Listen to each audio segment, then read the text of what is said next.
मोहतरम नाजरीन, आइए आज कुछ मुसलमान साइंसदानों और इंजीनियर से मिलते हैं जिन्होंने हिंदुस्तान के चंद्रयान मिशन की कामयाबी में अपना किरदार अदा किया।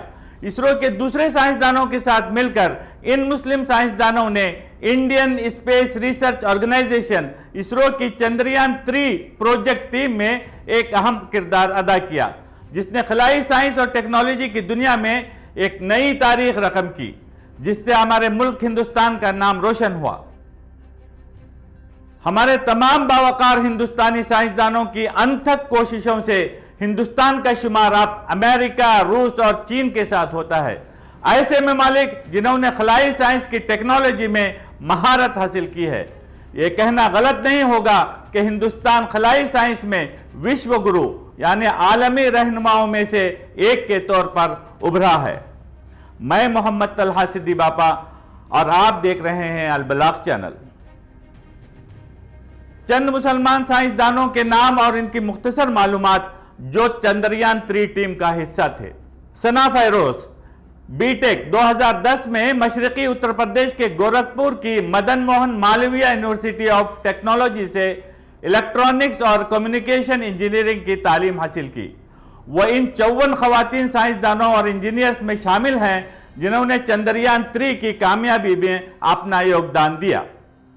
सना, जिसका ताल्लुक आजमगढ़ के पड़ोसी शहर मऊ से है, 2013 से मोहाली में इसरो के साथ काम कर रही हैं।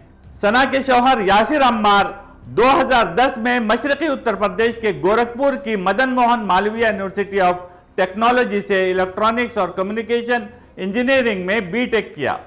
वो भी चंद्रयान 3 प्रोजेक्ट टीम में थे। यासिर यूपी के वजीर आला योगी आदित्यनाथ के आबाई शहर गोरखपुर के रहने वाले हैं। यासिर इसरो की मोहाली यूनिट में काम करते हैं। यासिर अपनी तालीम से फरागत के बाद से ही इसरो में काम कर रहे हैं। यासिर ने कई तहकीकी मकाले लिखे हैं, जिनमें से एक silicon photo multiplier for photon counting application के डिजाइन और तरक्की पर मुश्तमिल है, जो कि इसरो की तरफ से शाये होने वाले एक मोतबर तहकीकाती जर्नल में शाये हुआ है। मोहम्मद साबिर आलम एक और इंजीनियर हैं जिन्होंने चंद्रयान 3 मिशन में अहम किरदार अदा किया। Indian institute of space science and technology Thiruvananthapuram Kerala से बीटेक की डिग्री हासिल की। मोहम्मद साबिर आलम एरोस्पेस, एरोनॉटिकल और एस्ट्रोनॉटिकल इंजीनियरिंग की तालीम मुकम्मल करने के साथ ही वो 2018 से इसरो के तिरुवनंतपुरम मरकज में काम कर रहे हैं। अरीब अहमद जामिया मिल्लिया इस्लामिया से 2019 में मैकेनिकल इंजीनियरिंग में बीटेक की तालीम मुकम्मल की। आरिफ अहमद एक नौजवान साइंसदान हैं जिन्होंने चंद्रयान 3 की कामयाबी में बहुत ज्यादा ताउन किया। आरिफ अहमद का ताल्लुक यूपी के मुजफ्फरनगर जिले से है। इसरो की श्रीहरिकोटा यूनिट में काम कर रहे हैं। आरिफ 14 जुलाई 2023 में चंद्रयान 3 के लॉन्च होने से पहले चंद्रयान 3 की माइना टीम का हिस्सा थे। यह खलाई जहाज 23 अगस्त 2023 को 6 हफ्तों की तवील सफर तय करते हुए चांद के जुनूबी कुतुब में लैंडिंग की।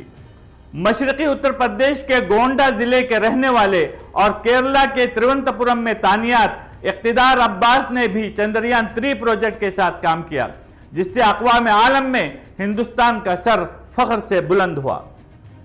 अलीगढ़ मुस्लिम यूनिवर्सिटी से 2010 में बीटेक और Motilal Nehru national institute of technology Allahabad से एमटेक के बाद वो मार्च 2015 से इसरो के साथ काम कर रहे हैं।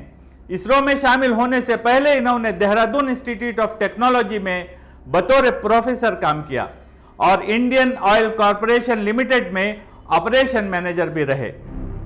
इशरत जमाल, जो चंद्रयान 3 प्रोजेक्ट से वाबस्ता थे, अलीगढ़ मुस्लिम यूनिवर्सिटी से इलेक्ट्रिकल इंजीनियरिंग में बीटेक और आईआईटी कानपुर से पावर एंड कंट्रोल में एमटेक हैं। वो पिछले 6 सालों से इसरो के साथ काम कर रहे हैं। वो फिलहाल बेंगलुरु में इसरो की तहकीकाती मरकज में तानियात हैं। इशरत जमाल खुद अपने बारे में एक सोशल मीडिया पोस्ट में लिखते हैं, मैं एक पावर इलेक्ट्रॉनिक इंजीनियर हूँ। मुख्तलिफ रेडियो फ्रीक्वेंसी सब सिस्टम्स के लिए खला में काम करने के काबिल इलेक्ट्रॉनिक पावर कंडेंसर्स, बिजली की फराहमी के डिजाइन और तरक्की का तजुर्बा रखता हूँ। ऐसे करंट टॉपिक पर अपडेट के लिए सब्सक्राइब कीजिए अलबलाग चैनल। नाजरीन, میں نے اب تک جو کچھ بتایا وہ موجودہ معلومات ہیں، لیکن آج کا یہ چاند کا سفر 250 سال پہلے سے شروع ہوتا ہے۔ یہ ہمارے کرناٹک کے ٹیپو سلطان تھے جنہوں نے سب سے پہلے پوری دنیا کو راکٹ ٹیکنالوجی سے متعارف کرایا۔ دنیا کا پہلا راکٹ لانچ سینٹر ٹیپو کی راجدھانی سری رنگا پٹنم میں واقع تھا۔ بھارت کے راکٹ مین کے نام سے مشہور اے پی جے عبد الکلام جب ناسا کے ایک پروگرام میں گئے تو وہاں انگریزوں کے خلاف استعمال ہونے والی ٹیپو کی راکٹ کی پینٹنگز کی ایک بڑی نمائش دیکھی۔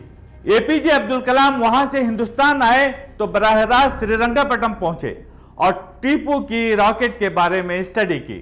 ٹیپو سلطان نے آزادی کی جنگ میں راکٹ کا استعمال کیا۔ اس نے ہزاروں راکٹ بنائے اور فوج میں راکٹ فورس قائم کی۔ ہمارے ہندوستان کے قابل فخر آزادی پسند ٹیپو سلطان نے دنیا میں پہلی بار اس قسم کی راکٹ فورس کامیابی کے ساتھ قائم کیا۔ انگریزوں سمیت دنیا کی تمام ترقی یافتہ ممالک نے ٹیپو کے راکٹ ٹیکنالوجی پر تحقیق شروع کی۔ ٹیپو سے شروع ہونے والی راکٹ ٹیکنالوجی آج ہمیں مریخ اور چندریان تک لے آئی ہے۔ ٹیپو کی مخالفت اور چندریان کی کامیابی کا جشن، یہ دونوں ایک دوسرے کے ضد ہیں۔ چندریان کی کامیابی کا جشن منانے والوں کو ٹیپو کی مخالفت یا چندریان کی کامیابی کا جشن کسی ایک کا انتخاب کرنا ہوگا۔ اب تک صرف اتنا ہی، آگے پھر کوئی اور ایشو لے کر آپ کے روبرو حاضر ہوں گے۔ اس وقت تک کے لیے اللہ حافظ۔ آپ دیکھ رہے ہیں البلاغ چینل، حق کا پیغام انسانیت کے نام۔